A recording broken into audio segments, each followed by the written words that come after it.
చింతకాని మండలం జగన్నాథపురం గ్రామంలో వెల్లడించిన మంత్రి తుమ్మల రేపు సాయంత్రం చింతకాని మండలం జగన్నాథపురం గ్రామంలో జరగవలసిన రైతు ఆశీర్వాద సభ రద్దు చేస్తున్నట్లు మంత్రులు తుమ్మల నాగేశ్వరరావు వెల్లడించారు. వాతావరణ పరిస్థితుల మూలాన ఈ సభను రద్దు చేస్తామని, రైతు భరోసా నిధులను మాత్రం అనుకున్న షెడ్యూల్ ప్రకారమే రేపు హైదరాబాద్ లోని లలిత కళా తోరణంలో ముఖ్యమంత్రి రేవంత్ రెడ్డి, ఉప ముఖ్యమంత్రి బట్టి విక్రమార్క ఈ నిధులను విడుదల చేస్తారని మంత్రి తుమ్మల నాగేశ్వరరావు తెలిపారు. 9,000 కోట్ల రూపాయలను 9 రోజుల్లో రైతులకు ఖాతాల్లోకి జమ చేస్తామని మంత్రి స్పష్టం చేశారు. తిరిగి ఈ రైతు ఆశీర్వాద సభను మదన నియోజకవర్గంలోని వాతావరణ పరిస్థితులు అనుకూలించాక ఏర్పాటు చేస్తామని మంత్రి తుమ్మల మీడియాకు తెలిపారు. సభా స్థలం దానికి అనుకూలంగా లేదు. ఆ విషయం ముఖ్యమంత్రి గారికి, ఆర్థిక మంత్రి గారికి తెలియజేయడం జరిగింది.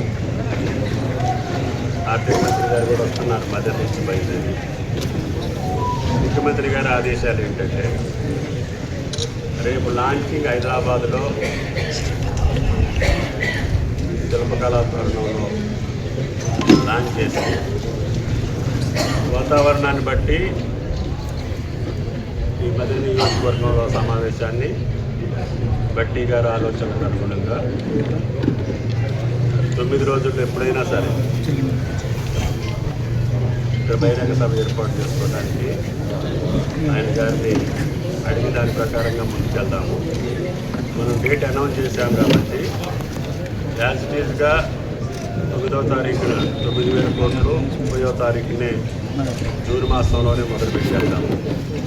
ఇది 9 రోజుల ప్రక్రియ కాబట్టి వాతావరణం అనుకూలిస్తే ఏదో ఒక రోజున బట్టి గారి అనుకూలమైనటువంటి తేదీకి ఇక్కడ బహిరంగ సభ జరుపుకోవడానికి ఆయన ఆలోచనకు తగ్గట్టుగా ముందుకెళ్లాలనేది ముఖ్యమంత్రి గారి కోరిక.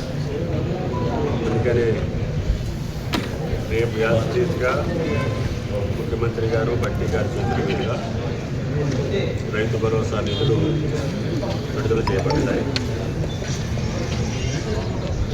గత పాలకులు కొంతమంది దీని మీద